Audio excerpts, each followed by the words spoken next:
Hi guys, welcome to Dayal academy.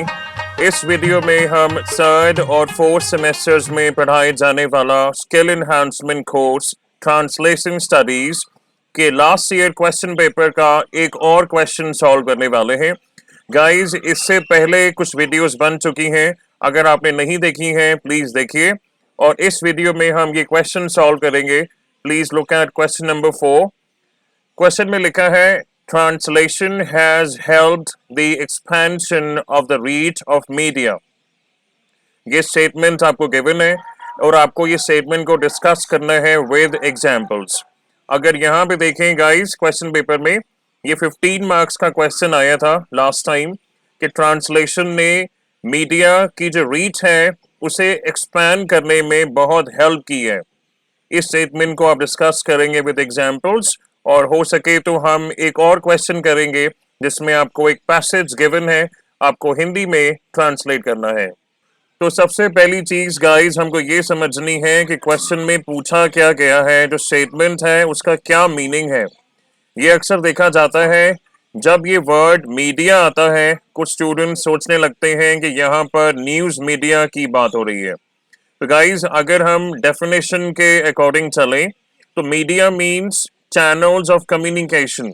अब वो channels of communication जो है वो डिफरेंट कैटेगरीज में हो सकते हैं। फॉर एग्जांपल, अगर हम बात करें प्रिंट मीडिया की, तो उसमें इंक्लूड होती हैं आपकी books, magazines, brochures, pamphlets etcetera. ठीक है, इवन न्यूज़पेपर्स।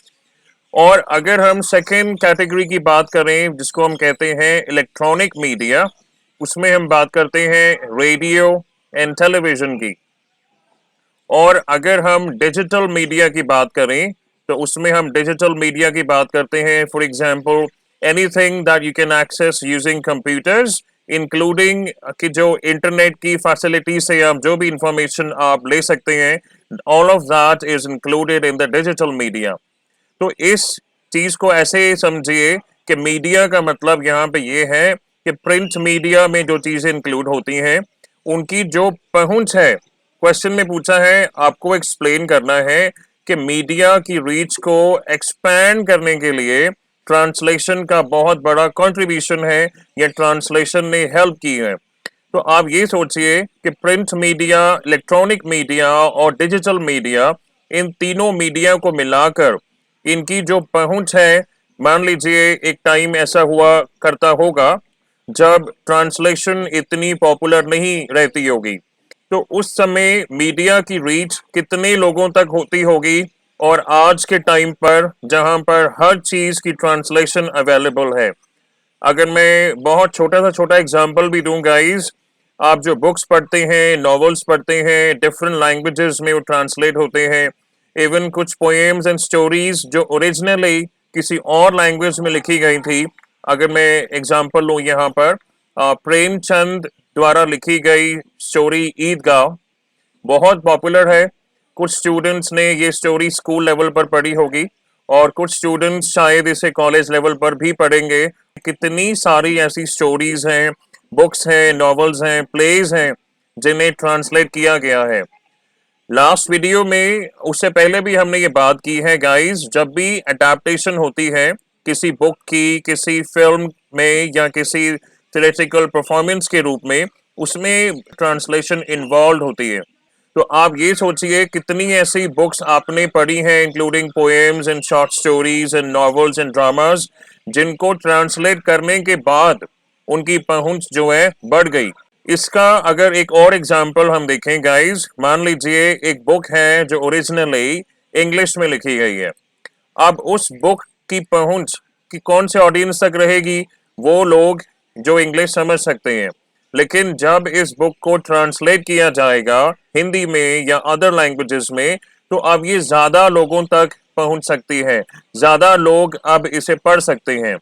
और सिमिलरली ट्रांसलेशन के साथ अगर इसे अडेप्ट भी कर लिया जाता है in the form of a short play और अ मूवी, इवन देन इसकी पहुंच जो है वो आगे बढ़ती रहती है। तो ये पॉइंट मैंने क्लियर कर दिया कि यहाँ पर मीडिया का मतलब सिर्फ न्यूज मीडिया नहीं है, यहाँ पर anything like print media including newspapers, books, magazines, periodicals, pamphlets, brochures. अच्छा, इससे मुझे एक बात याद आती है। देखिए, मैंने गाइस फिलिप्स का एक ट्रिमर खरीदा, ठीक है। उस ट्रिमर के यूजर मैनुअल को जब मैंने देखा तो आई वॉज अमेज्ड। उसमें कम से कम 9 या 10 डिफरेंट लैंग्वेजेस में यूजर मैनुअल की इंस्ट्रक्शंस लिखी हुई थी। तो इसका क्या मतलब है कि regardless of the geographical location जहां पर यूजर्स या कंज्यूमर्स बेस्ड हैं, कंपनी को पता है कि their products may be sold to different people speaking different languages. Accordingly उन्होंने यूजर मैनुअल में डिफरेंट ट्रांसलेशंस ऑलरेडी इंक्लूड की हुई हैं। तो ना केवल print media, electronic media and digital media, ये सभी की जो पहुंच है वो ट्रांसलेशन की मदद से कैसे एक्सपैंड हुई है, ये आपको इस क्वेश्चन में बताना है। तो आप स्टार्टिंग कीजिए, आप बोलिए कि translation has helped in the expansion of the reach of media, whether it is the producers or companies who try to reach more and more potential customers। अब इससे एक एग्जांपल मुझे याद आता है गाइस, आप लोग Amazon, फ्लिपकार्ट वगैरह पर शॉपिंग करते रहते होंगे। आप चेक कीजिए Amazon.in पर लैंग्वेजेस का ऑप्शन आता है कि नहीं आता है। राइट इन साइड में देखिएगा, वहां पर इंग्लिश को अगर क्लिक करेंगे तो you may be able to change the language of navigation to Hindi और एनी अदर लैंग्वेज। तो यानी यहाँ प्रोड्यूसर्स की बात हो या कंपनीज की बात हो जो ज़्यादा से ज़्यादा कस्टमर्स तक अपने प्रोडक्ट्स को पहुंचाना चाहते हैं, बेचना चाहते हैं, या एडवर्टीजमेंट्स की बात हो, इनमें भी ट्रांसलेशन इन्वॉल्व होती है। या अगर हम फिल्म इंडस्ट्री की बात करें जिसमें डबिंग जैसी चीज़ बहुत आम हो गई है, तो इन चीज़ों की वजह से, यानी ये सब चीज़ें कैसे पॉसिबल हैं गाइस? ट्रांसलेशन की वजह से। तो ये सब चीज़ें जो हैं ट्रांसलेशन की वजह से पॉसिबल हो पाई हैं, and that is why we are able to reach more and more people. उसके बाद बात करिए, जैसे मैंने एग्जांपल लिया Amazon.in का। बाय द वे गाइस, मैं इस शॉपिंग पोर्टल को प्रमोट नहीं कर रहा, मैं जस्ट एग्जांपल बता रहा हूँ आपको, ठीक है। तो ऐसे प्लेटफॉर्म्स पर जब एक क्लिक से लैंग्वेज चेंज होती है तो there is no person doing it, कोई एक्चुअल इंसान वहां पे नहीं कर रहा। That is an automated translation और सॉफ्टवेयर एडेड ट्रांसलेशन, ये आपको पता होना चाहिए। और साथ ही में जो हमने लिटरेरी वर्क्स की ट्रांसलेशन की बात करी है, बेशक वो हार्ड कॉपीज हो या डिजिटल एडिशन हो, जैसे आप लोग पढ़ते होंगे किंडल एडिशन या फिर ऑडियो बुक्स हो, आजकल ऑलमोस्ट हर चीज की ट्रांसलेशन डिफरेंट लैंग्वेजेस में अवेलेबल है। अब इसी के एग्जाम्पल लेते हुए हमें आगे ये क्वेश्चन का आंसर डिस्कस करना है। तो आप ये एग्जाम्पल देते हुए बताइए कि इन सब चीज़ों का बहुत बड़ा यानी ह्यूज इम्पैक्ट रहा है, और जो टेक्निक्स ट्रांसलेशन में यूज की जाती हैं हमने पहले भी देखा है। अडेप्टेशन हो सकती है, ट्रांसक्रिएशन हो सकती है। अब जो स्टूडेंट्स ट्रांसक्रिएशन टर्म को पहली बार सुन रहे हैं गाइस, आप समझिए कि ट्रांसक्रिएशन आखिर क्या होता है। आप एग्जाम्पल लीजिए एक एडवर्टाइजमेंट का। कोई कंपनी है, कोई ब्रांड है जो अपने प्रोडक्ट को बेचने के लिए एक एड बनाती है। उसमें उस एड में एक टैग लाइन रहती होगी, एक शॉर्ट टैग लाइन रहती होगी।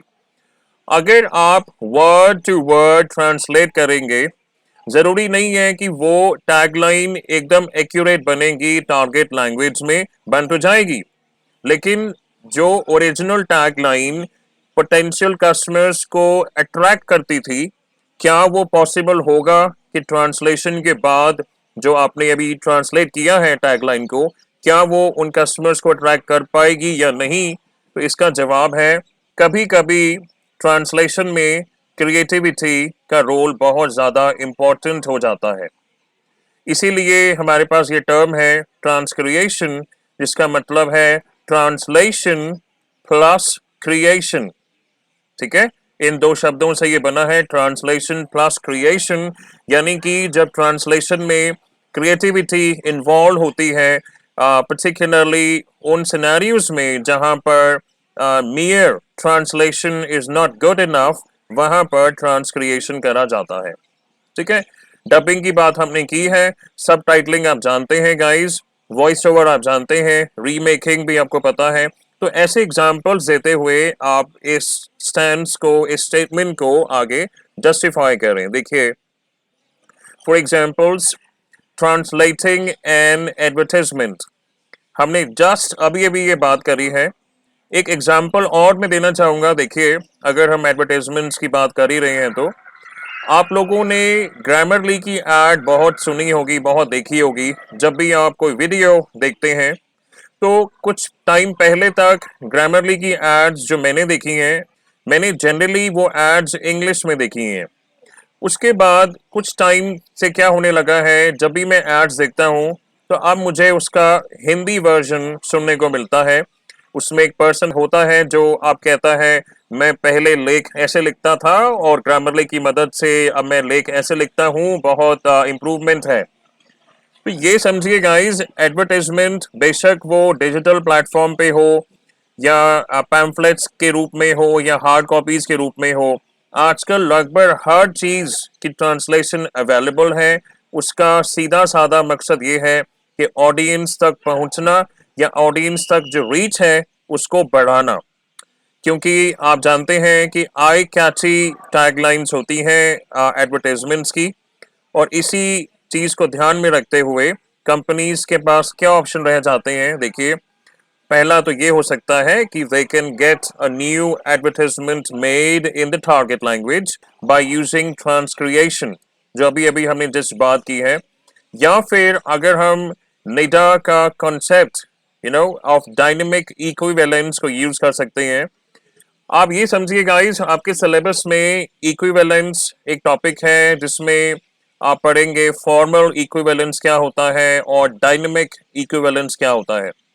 अब डायनेमिक इक्विवेलेंस का मतलब यही है कि जब भी आप ट्रांसलेशन करते हैं तो उसमें जो सोशियो कल्चरल एस्पेक्ट्स होते हैं या लिंग्विस्टिक एस्पेक्ट्स होते हैं, उनको अगर आप समझें उसके बाद ट्रांसलेट करें, ताकि ओरिजिनली जो मैसेज रिसेप्टर्स के माइंड में जो इमोशंस इवोक करता है, वो सेम इमोशंस ट्रांसलेटेड मैसेज को भी करने हैं अपने रिसेप्टिव ऑडियंस के माइंड्स में। फॉर एग्जांपल, मान लीजिए इंग्लिश में कोई एडवर्टाइजमेंट बनी है या कोई भी सोर्स टेक्स्ट है जो इंग्लिश में बना हुआ है।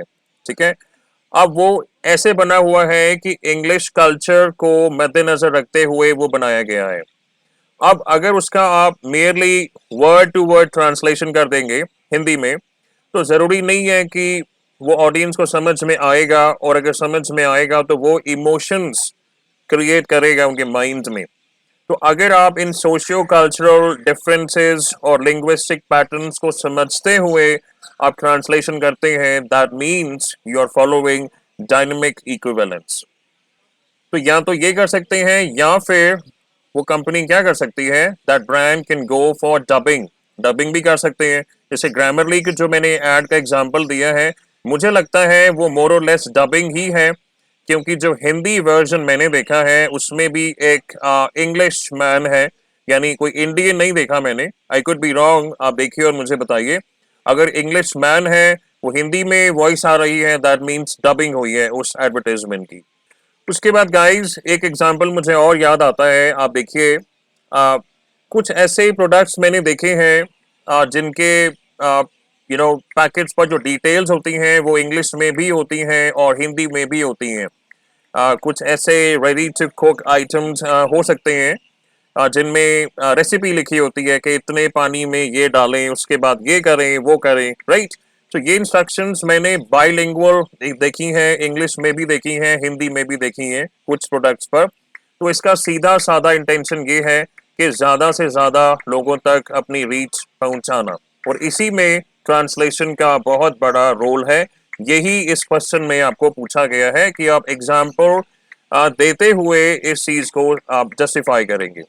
उसके बाद नेक्स्ट एग्जाम्पल आप दे सकते हैं ट्रांसलेशन ऑफ सिनेमा। आपने खुद ऑब्जर्व किया होगा, विटनेस किया होगा कि कितनी फिल्म्स ऐसी हैं जो डबिंग की सहायता से आप इंजॉय करते हैं, ठीक है।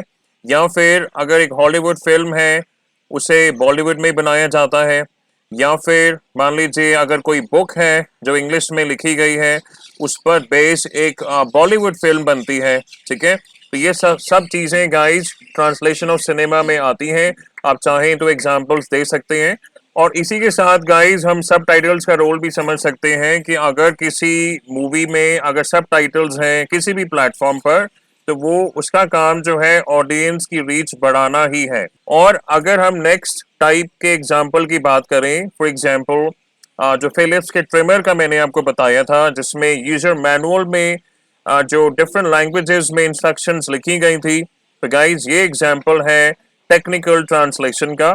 आप चाहें तो इसमें और एग्जाम्पल्स खुद से ऐड कर सकते हैं। Next is translation of literary works.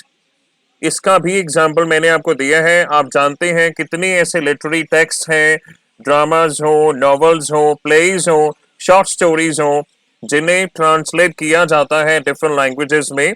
हाँ, ऐसा हो सकता है कि कभी कभी ट्रांसलेशन के साथ साथ उसे अडेप्ट किया जाए। फॉर एग्जाम्पल एक इंग्लिश नॉवल हो सकता है जिसे हम ट्रांसलेट तो कर ही रहे हैं लेकिन एक शॉर्ट स्टोरी के फॉर्म में उसे अडेप्ट कर रहे हैं, ठीक है। और साथ ही में उसका अब्रिज्ड वर्जन है। तो गाइज अब्रिज्ड वर्जन का मतलब ये होता है जब आप किसी पीस ऑफ वर्क को शॉर्टन कर देते हैं, यानी ओरिजिनल वर्क जो है वो बड़ा है, उसे जब आप ट्रांसलेट करते हैं और साथ में अब्रिज करते हैं, दैट मीन्स अब वो थोड़ा सा छोटा हो जाता है।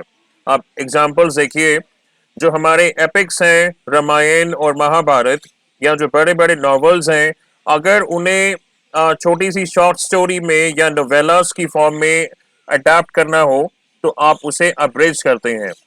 तो ये एग्जाम्पल्स भी आप और दीजिए।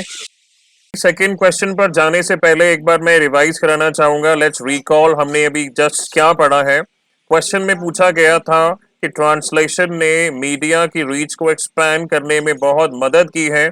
अब इससे मिलता जुलता क्वेश्चन गाइस ग्लोबलाइजेशन को लेके भी आ सकता है। आप चाहे तो उस क्वेश्चन को भी प्रिपेयर कर सकते हैं। हमने ये देखा है कि जो भी मीडिया है, बेशक प्रिंट मीडिया हो या इलेक्ट्रॉनिक मीडिया हो या डिजिटल मीडिया हो, जब भी ट्रांसलेशन की जाती है किसी भी चीज की, बेशक वो एडवर्टाइजमेंट हो या कोई फिल्म हो या कोई लिटरेरी वर्क हो, ट्रांसलेशन करने से हमेशा उसकी जो पहुंच है वो बढ़ जाती है, ज्यादा लोगों तक उनकी पहुंच जो है वो हो जाती है। तो अब गाइस हम डिस्कस करेंगे सेकंड क्वेश्चन। ये आपको पैसेज गिवन है क्वेश्चन पेपर में, आपको हिंदी में ट्रांसलेट करना है।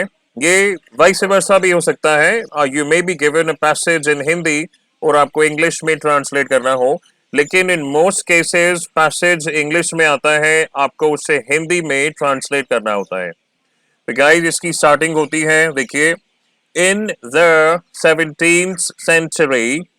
इतने बड़े पैसेज को एग्जाम में ट्रांसलेट करना, because this is like an unseen passage, it is very much likely कि ये जो पैसेज एग्जाम में आएगा गाइज आपने पहले कभी नहीं पढ़ा होगा, this is very much possible. लेकिन आप इस चीज का अनुमान लगाइए कि इवेंचुअली जो पैसेज बना है उसमें क्या है, सेंटेंसेस है।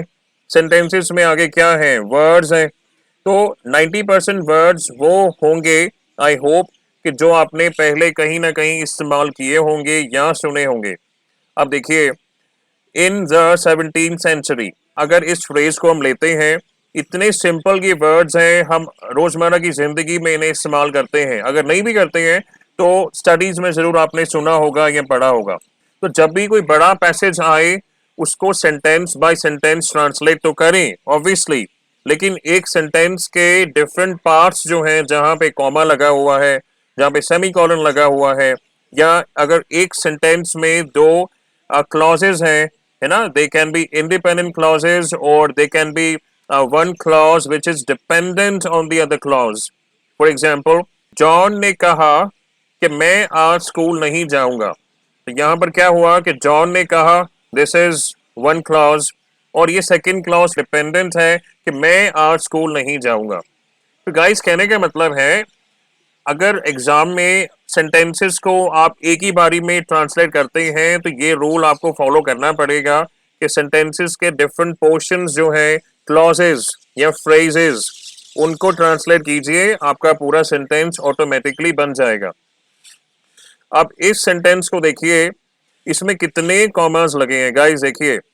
In the 17th century, comma, the Indian trading classes were large in number, comma, spread out all over the country, comma, well organized and highly professional. यहाँ पर आपका सेंटेंस खत्म होता है।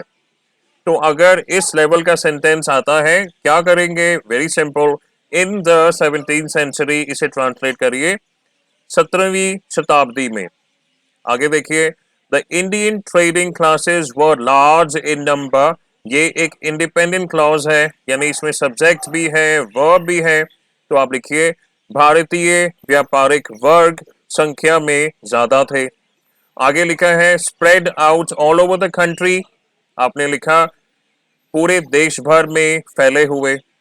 अब जिन स्टूडेंट्स ने ट्रांसलेशन की प्रैक्टिस नहीं की है गाइस, आप करना शुरू कर दीजिए। एग्जाम में 15 मार्क का क्वेश्चन तो आता ही है, साथ में 10 मार्क्स का क्वेश्चन आ सकता है जिसमें ईडियम्स, मुहावरे दिए होंगे। हिंदी में आपको इनके इंग्लिश इक्विवेलेंट्स निकालने होंगे। आगे देखिए, well organised and highly professional, अच्छी तरह से संगठित और अत्यधिक पेशेवर। अब ये चीज मैं समझ सकता हूँ कि कुछ वर्ड्स ऐसे हो सकते हैं जो आपने किसी एक लैंग्वेज में ही सुना होगा, जैसे प्रोफेशनल आप ज़्यादातर हम इंग्लिश में ही यूज़ करते हैं। इसका हिंदी में क्या वर्ड है, हो सकता है आपको ना पता हो, लेकिन ऐसे वर्ड्स के चक्कर में अपने पूरे पैसेज की ट्रांसलेशन खराब नहीं कीजिएगा प्लीज़। उसका near about closely resembling word लिखिए और आगे बढ़िए। अगर आपको वर्ड नहीं ध्यान में आ रहा, आपने कभी सुना ही नहीं है गाइस, तो आप उसको कैसे लिखेंगे? खाली नहीं छोड़ेंगे, उससे मिलता जुलता एक वर्ड लिखेंगे और सेंटेंस को फिनिश करेंगे। आगे देखिए, the second sentence is some specialised in long distance interregional trade, कुछ लंबी दूरी, इंटर रीजनल मीनिंग अंतर क्षेत्रीय, ट्रेड मीन्स व्यापार, है ना। लॉन्ग डिस्टेंस मीन्स लंबी दूरी और इंटर रीजनल मीन्स अंतरी क्षेत्रीय व्यापार में विशेष थे, यानी स्पेशलाइज करते थे।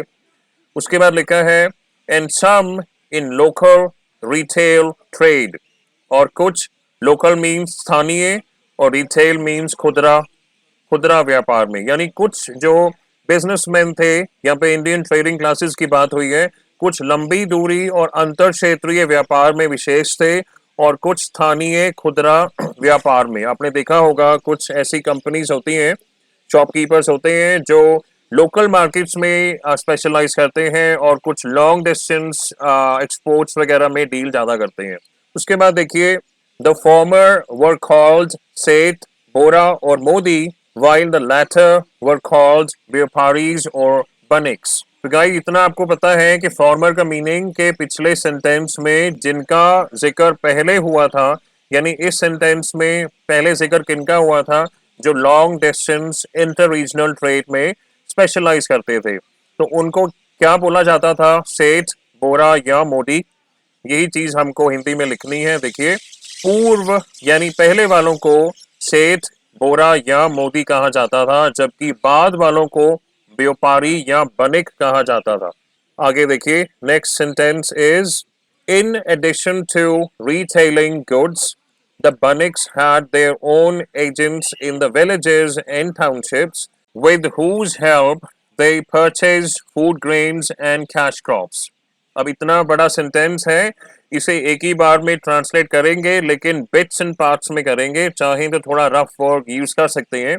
देखिए, खुदरा बिक्री के अलावा बनिकों के गांवों और कस्बों में अपने खुद के एजेंट होते थे, जिनकी मदद से वे खाद्यान्न और नकदी फसलें खरीदते। यही चीज यहाँ पे गिवन है। फूड ग्रेन्स और कैश क्रॉप्स की बात हुई है कि कुछ बेनिक्स ऐसे होते थे जिनके खुद के एजेंट्स होते थे विलेजेस एंड टाउनशिप्स में, जिनकी मदद से वे परचेज करते थे food grains and cash crops. तो गाइस, एक बड़ा सा पैसेज कैसे ट्रांसलेट करेंगे, इसका जो स्टेप बाय स्टेप इंस्ट्रक्शंस मैंने सेकेंड या थर्ड वीडियो में बताई हैं, अगर आपने वो नहीं देखी है तो प्लीज देखिए। इस वीडियो में हम थोड़ा सा फास्ट चल रहे हैं, मैं ज्यूम करके चल रहा हूं कि आपने वो वीडियो पूरी देख ली है। नेक्स्ट सेंटेंस देखिए, there was a special class of traders, the Banjaras, who specialise in carrying bulk goods. व्यापारियों का एक खास वर्ग होता था, बंजारे, जो थोक वस्तुओं को ले जाने में विशिष्ट थे। आगे देखिए, the Banjaras used to move over long distances, sometimes with thousands of oxen, carrying food grains, pulses, ghee, salt, etc. बंजारे लंबी दूरी तय किया करते थे, कभी खाद्यान्न, दालें, घी, नमक इत्यादि ढोते हजारों की संख्या में बैलों के साथ। नेक्स्ट देखिए, but it was cheaper to move bulk goods through rivers on boats, यानी कि लेकिन नदियों के माध्यम से नावों पर थोक माल यानी बल्क गुड्स ले जाना चीपर होता था, यानी सस्ता होता था। उसके बाद नेक्स्ट फ्यू लाइंस रह गई हैं, ये भी देखते जाइए। Boat traffic on waterways and coastal trade along the sea shore was more highly developed than now.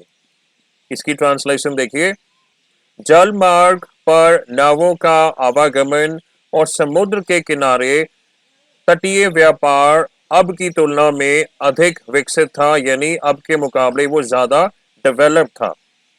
Foodstuff and a wide range of textile products were the most important components of inter-regional trade during the period, यानी कि खाद्य पदार्थों और कपड़ा उत्पादों की एक विस्तृत श्रृंखला अवधि के दौरान अंतर क्षेत्रीय व्यापार के सबसे महत्वपूर्ण घटक थे। अब गाइस आप सोच रहे होंगे कि मैं एक मोमेंट इंग्लिश में पढ़ रहा हूँ, नेक्स्ट मोमेंट हिंदी में पढ़ रहा हूँ। आप इस चीज को समझिए, मैंने भी जब ट्रांसलेशन करी थी ऑब्वियसली थोड़ा टाइम लगा था, जितना टाइम एग्जाम में लगना चाहिए उससे ज्यादा नहीं। आप भी ऐसे प्रैक्टिस कीजिए। इट जस्ट दैट कि मैंने वीडियो बनाने से पहले ट्रांसलेशन कर ली थी और अब उस लिखी हुई ट्रांसलेशन को मैं पढ़ के आपको सुना रहा हूँ। तो आप ये नहीं सोचिएगा, डरिएगा नहीं, पैनिक नहीं कीजिएगा कि इतना बड़ा पैसेज इतनी जल्दी कैसे होगा। इट्स ऑल अबाउट प्रैक्टिस, जैसे मैंने सेकेंड वीडियो में बोला था। उसके बाद देखिए, movement of goods was also facilitated by the growth of a financial system। अब देखिए, इस सेंटेंस में मल्टीपल क्लॉजेस हैं, तो आप जब पढ़ें तो पहले यहीं तक ट्रांसलेट कीजिए। Movement of goods was also facilitated by the growth of a financial system। माल की आवाजावी भी एक वित्तीय प्रणाली से विकास से सुगम हुई, which permitted easy transmission of money from one part of the country to another, जिसकी वजह से देश के एक हिस्से से दूसरे हिस्से में धन का संचरण आसान हो गया। तो गाइज ये है एक पैसेज 15 मार्क्स का जो हमने डिस्कस किया है, ट्रांसलेट आपको करने को बोला गया था। इससे पहले हमने डिस्कस किया है ये क्वेश्चन जिसमें पूछा गया था कि ट्रांसलेशन मीडिया के रीच को एक्सपैंड करता है, एक्सपेंशन करने में हेल्प करता है। इसे आपको डिस्कस करना था विद एग्जांपल्स। और इसके अलावा गाइस एग्जाम से पहले तक जितना पॉसिबल हो पाएगा रिमेनिंग क्वेश्चंस भी सॉल्व करके ऐसे अपलोड करते जाएंगे हम, ठीक है। And if you like the video please subscribe to our channel and thank you for watching.